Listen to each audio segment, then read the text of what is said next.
이 시간 우리에게 주시는 하나님의 말씀은 구약성경 시편 92편 12절로 15절의 말씀입니다. 시편 92편 12절에서 15절까지의 말씀입니다.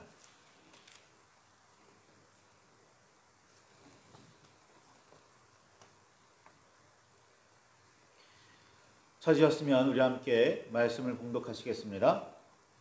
의인은 종려나무같이 번성하며 레바논의 백향목같이 성장하리로다. 이는 여호와의 집에 심겼으며 우리 하나님의 뜰 안에서 번성하리로다. 그는 늙어도 여전히 결실하며 진액이 풍족하고 빛이 청정하니 여호와의 정직하심과 나의 바위 되심과 그에게는 불의가 없음이 선포되리로다. 아멘. 주님 우리의 마음을 여시어 말씀을 깨닫게 하옵소서. 아멘.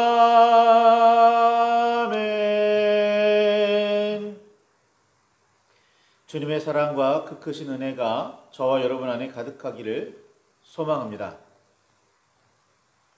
마태복음 5장 6절에 보면 예수님께서 의에 줄이고 목마른 자는 복이 있나니 그들이 배부를 것이며 5장 10절에는 의를 위하여 박해를 받는 자는 복이 있나니 천국이 그들의 것임이라 라고 하시는 말씀을 들을 수가 있습니다. 예수님의 산상수훈의 시작이고 우리는 이 부분을 특별히 팔복 8가지 복이다 라고 그렇게 기억하고 있습니다. 그런데 자세히 보니 예수님께서 말씀하신 이 8가지 복에 대한 설교 중 무려 2가지가 의에 대한 말씀입니다. 예수님께서는 그만큼 의를 중요하게 다루셨습니다. 예수님께서는 의로운 사람이 아니라 의에 줄이고 목마른 자라고 말씀하셨습니다. 먹을 것이 아니라 의가 모자라서 배고픈 사람, 마실 것이 부족해서가 아니라 의가 없어서 목마른 사람입니다. 의를 완성한 사람이 아니라 무엇이 의인지를 고민하고 찾으며 마침내 이루려고 애쓰는 사람입니다. 그러나 우리는 보통 의로움에 대해 그리 심각하게 생각하지를 않습니다. 중요하다고 여기기는 하지만 그렇다고 굳이 의를 이루려고 애쓰지도 않습니다. 이제는 많은 사람이 거창한 의는 부담스러우니 일상에서 언제나 부딪히는 소소하면서 작은, 좀 더 구체적으로 자신의 삶에서 의를 실천해야 한다고 주장하곤 합니다. 틀린 주장 아닙니다. 작은 의도 삶에서 실천하지 못하는데 거창한 의를 신경 쓸 겨를이 있을 리가 없습니다. 그러나 일상에서의 작은 의에 온 마음을 쓰다 보니 더 큰 의에 대해서는 무관심해지고 있다는 점도 사실입니다. 내 주변에서 일어나는 일들 중에서 불의한 일들, 가끔 불끈불끈 격분하는 경우도 있지만 세상 저 끝에서 지구 반대편에서 일어나는 일들에 대해서는 무관심해지고 있다는 뜻입니다. 자신도 사랑하지 못하는 사람이 어떻게 남을 사랑하겠느냐고 말하고 자신을 먼저 사랑하라고 가르치면서 많은 사람이 자신만을 더욱 사랑하게 되어서 다른 사람의 행복에 대해서는 그만큼 더 대수롭지 않게 생각하게 되었습니다. 남이 어떻든 나만 행복하면 된다고 생각하기에 이르렀습니다. 자신의 행복을 위해서는 다른 사람의 행복쯤은 무시해도 된다고 여기게 되었다는 말입니다. 자신의 행복을 위해서라면 다른 사람의 행복 정도는 희생되어야 한다고 여기기도 합니다. 나의 행복을 위해서는 기꺼이 다른 사람들이 기꺼이 희생해야 한다고 말하기도 합니다. 의로움의 기준이 어느새 자기 자신이 되었습니다. 삶의 이유가 자신을 온전히 사랑한 이후에 다른 사람도 온전히 사랑하게 되는데 이르자고 생각하는 사람은 그리 많지 않습니다. 자신의 삶에서 의가 이루어지면 만족하고 그치는 경우가 대부분입니다. 내 삶에서도 의를 이루었으니 다른 사람의 삶에서도 의가 이루어지게 해야 한다며 나서는 사람들은 안타깝게도 거의 없습니다. 모두가 함께 누리는 의로운 세상을 이루어야 한다고 적극적으로 힘있게 외치며 다니는 사람들, 그 대부분은 불의한 일들 때문에 잊을 수 없는 아픔과 고통을 겪는 경우가, 그런 고통을 겪은 경우가 대부분입니다. 자신의 일이 이미 겪은 일은, 지나간 일은 어쩔 수 없다 손치더라도 이를 교훈으로 삼아 다시는 그런 일이 그 누구에게도 일어나서는 안 된다며 일어선 분들입니다. 무슨 큰 사고를 당해야 그 사고 다시 일어나면 안 된다고 캠페인 벌이는 사람들, 대부분 그렇다는 거예요. 의로운 일을 한다면서 적당한 보상과 대가를 요구하기도 합니다. 예수님의 말씀에도 배부름과 천국이 의를 이루기 위해 애쓰는 사람들의 복이라고 말씀하셨습니다. 이 세상에서 배부름, 즉 칭찬이나 상금과 명예와 보상이라는 배부름을 기대하지 않는 사람이 얼마나 있을까요? 죽음 이후에라도 천국이라는 보상이 없다면 의를 위해 목숨을 걸 사람이 얼마나 있을까요? 보상과 대가가 목표라면, 그것이 목표가 되면 의라는 가치는 색이 흐려지고 맙니다. 왜냐하면 의로운 척이 가능하기 때문입니다. 보상과 대가를 얻기 위해서 의로운 척이라도 해야 하는 세상이 참으로 의로운 세상일까요? 의는 보상이나 대가가 있게 행해야 하는 일이 아니라 사람으로서 당연히 해야 하는 일입니다. 보상이나 대가가 없어도 해야 한다는 말씀이지요. 심지어는 보상이나 대가가 없이 고생과 희생만 따른다고 해도 의는 행해야 합니다. 적어도 그리스도인은 그럴 수 있어야 합니다. 예수님께서도 그렇게 우리를 대신해서 우리를 위해 십자가를 지셨습니다. 선한 사마리아인의 이야기가 우리의 가슴을 새롭게 하는 이유는 그가 죽을 지경인 사람을 도와준 이유가 어떤 대가를 받았기 때문이 아닙니다. 사마리아 사람은 그저 곤경에 처한 사람을 불쌍히 여겼기에 그를 도왔습니다. 어떤 율법 교사가 자신을 옳게 보이려고 이웃이 누구인지 분명하게 말해달라고 물었을 때 예수님께서는 이 이야기로 대답하셨습니다. 누구라도 어려움을 당한 사람에게 자비를 베푼 사람이 이웃이라는 말씀이었습니다. 어려움을 당한 사람이 아니라 자비를 베푼 사람을 이웃이라고 말씀하셨다는 점을 더욱 깊이 새기시기 바랍니다. 자비란 남을 깊이 사랑하고 가엾게 여기는 마음 또는 그렇게 여겨서 베푸는 혜택을 의미합니다. 긍휼, 즉 불쌍히 여기는 마음입니다. 그러나 말과 마음만의 긍휼은 아닙니다. 불쌍히 여겨 도움의 손길을 실제로 베풀 때 성경이 가르치고 있는 자비 또는 긍휼은 완성됩니다. 사마리아 사람은 선을 행함에 있어 무슨 조건을 따지거나 어떤 대가를 받을 기대를 하지 않았습니다. 불쌍히 여기는 마음이 있었고 그 마음에 따라 그를 도왔습니다. 유대인이 사마리아 사람을 원수처럼 미워했듯이 사마리아인도 유대 사람을 그렇게 여겼습니다.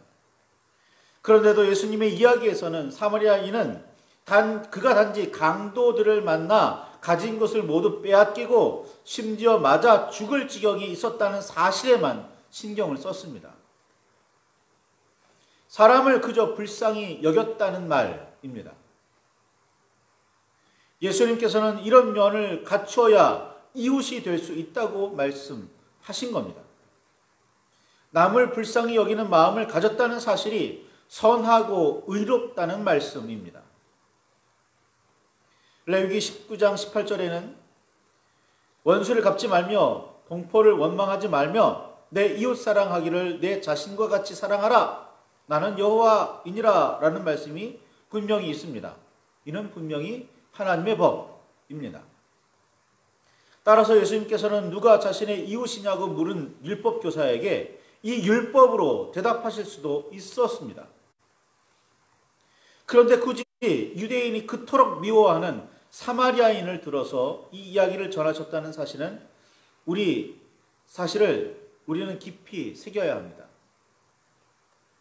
선한 사마리아인의 이야기는 율법대로 행하지 않는 율법교사, 하나님의 명령을 알면서도 행하지 않는 자칭 하나님의 사람들에 대한 질책이었습니다. 원수를 사랑하기는커녕 누군가의 이웃이 되어주지도 않고 불쌍히 여기지도 않는 우리에 대한 책망입니다.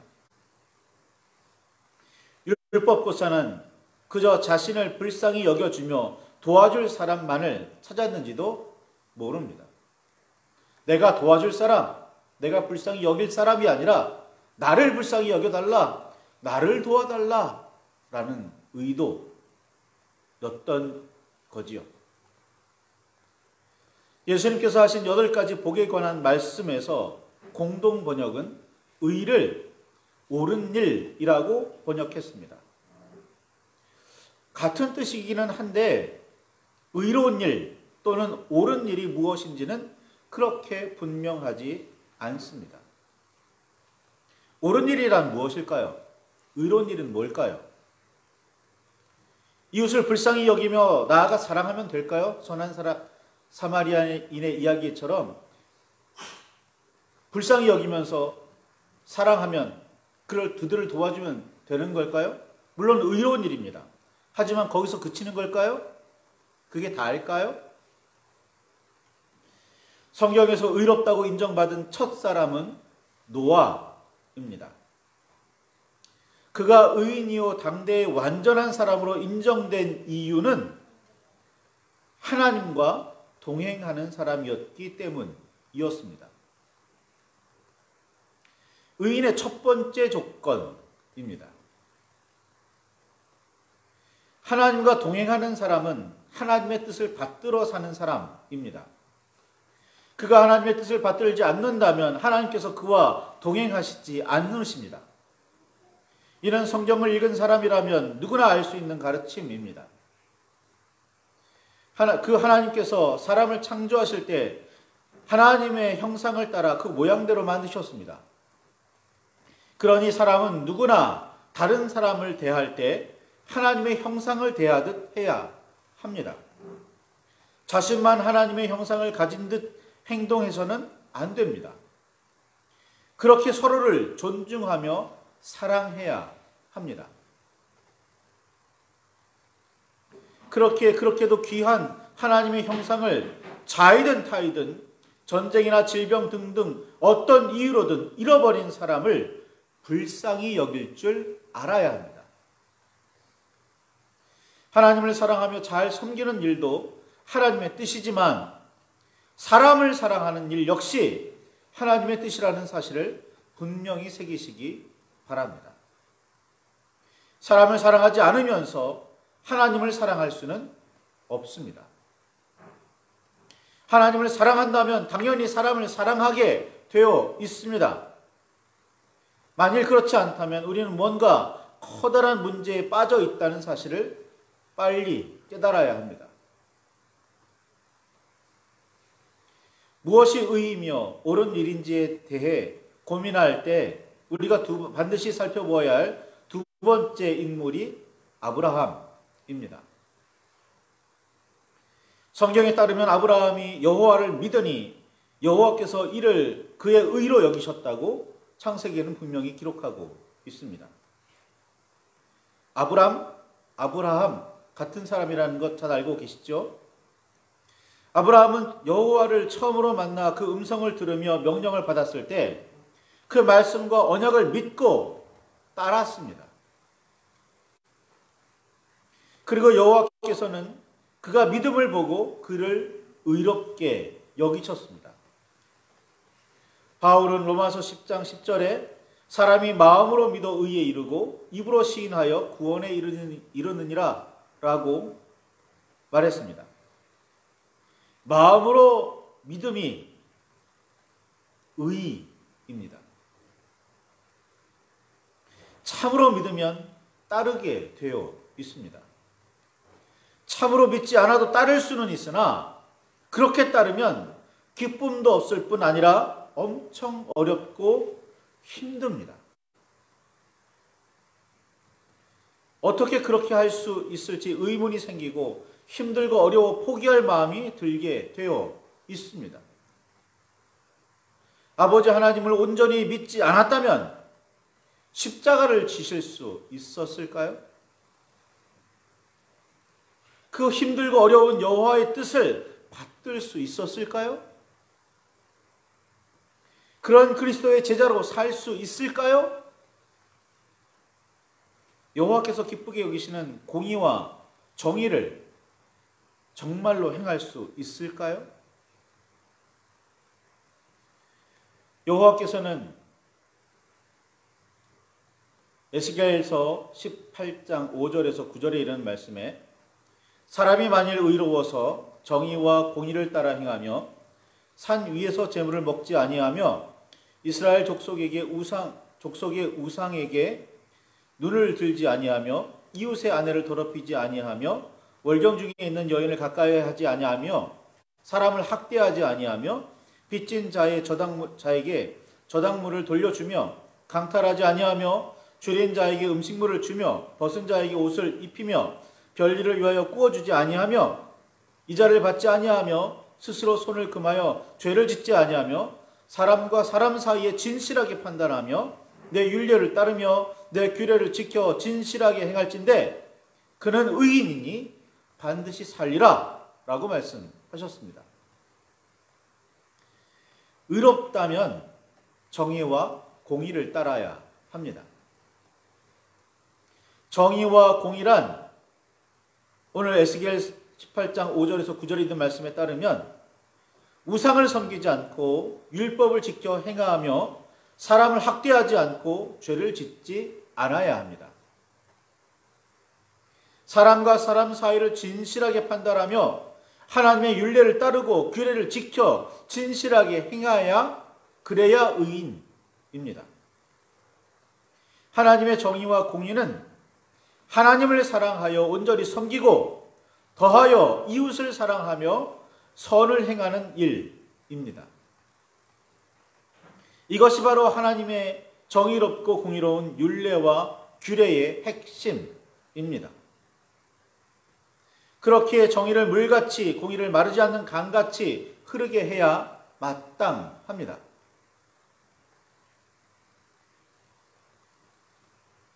시편 92편 12절에서 15절 오늘 본문의 말씀에 의인은 종려나무같이 번성하며 레바논의 백향목같이 성장하리로다.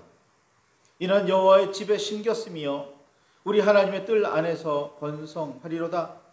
그는 늙어도 여전히 결실하며 진액이 풍족하고 빛이 청청하니 여호와의 정직하심과 나의 바위 되심과 그에게는 불의가 없음이 선포되리로다. 시인은 노래했는데 의인은 이런 복을 받는다. 의인은 이런 은혜를 경험하게 된다라는 말씀이지요. 종려나무 같이 번성하게 된대요. 레바논의 백향목 같이 성장하게 된답니다. 종려나무와 백향목은 이스라엘 사람들이 성경에서 가장 좋은 나무, 가장 본받을 만한 나무, 가장 가치가 있는 나무로 여기는 그런 나무입니다. 그렇게 번성하고 성장하는 대표적인 나무로 의미됩니다. 그런데 의인은 그렇게 된답니다. 그렇죠? 그러니 의인이 받을 복과 의인이 누려야 할 그런 은혜겠지요. 여호와의 집에 심겨 있어서 하나님의 뜰 안에서 번성하게 된답니다. 어떤 상황에서도 이 번성을 막을 방법이 없어요. 의로운 사람에게는 이런 번성이 있다는 거예요. 늙어서도 여전히 결실한답니다. 늙으면 결실할 수가 없죠. 근데 늙어서도 결실한대요. 늙어서도 진액이 풍족하답니다. 생기가 넘친대요. 늙었는데도. 이런 복을, 이런 은혜를 의인들이 누린답니다. 그런데 우리는 스스로 의인이 되지도 않으면서 복만 누리려고 하는 경향이 큽니다. 2023년의 새해 첫날이기도 합니다. 새해에 어떤 삶을 살아야 할까 연말에 고민했다면 새로운 다짐을 하는 날이기도 합니다. 어떤 다짐을 하고 계십니까? 올해는 더 많은 은혜를 받아야겠다. 올해는 더 많은 복을 누려야겠다. 올해는 더 좋은 일들이 많이 생겼으면 좋겠다. 그렇게 생각하십니까? 그렇게 바라십니까? 그렇다면 의인이시기를 바랍니다. 내가 먼저 주님 앞에서 의인이 되시기를 바랍니다. 그런 다음에야 하나님의 복과 은혜를 바랄 수 있는 거예요. 그러니 의인이 어떤 사람인지, 어떻게 해야 의롭게 되는지 우리 고민해야 합니다. 배워야 해요.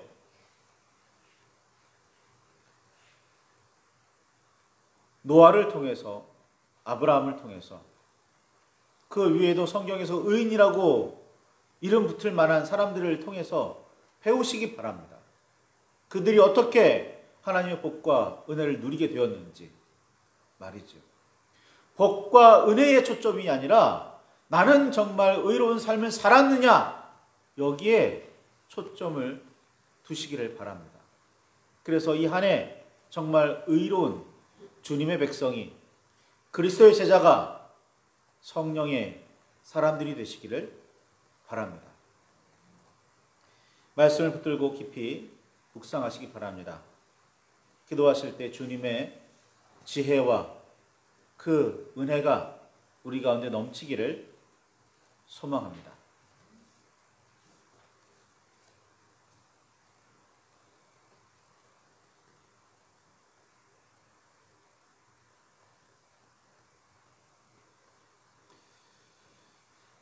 기도하시겠습니다.